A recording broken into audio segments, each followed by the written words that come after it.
உன் வாழ்க்கை இப்போ ஒரு போர்க்களம் மாதிரி தோணுதா அப்படின்னா இந்த விஷயத்தை தெரிஞ்சுக்கணும்.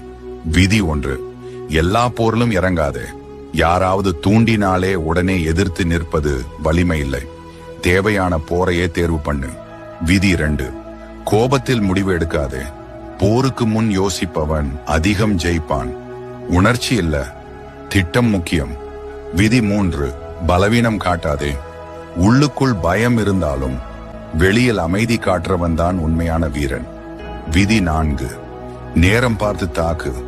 அவசரப்பட்ட போராளி நடுவில் விழுந்துடுவான். சரியான நேரம்தான் அரை வெற்றி.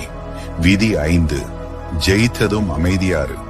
உண்மையான ஜெயித்தவன் கூச்சல் போட மாட்டான். அவன் அடுத்த வெற்றிக்காக அமைதியா நகருவான். வாழ்க்கை ஒரு போர்தான், ஆனா ஜெயிப்பவன் அடிக்கிறவன் இல்ல, யோசிச்சு அடிக்கிறவன்.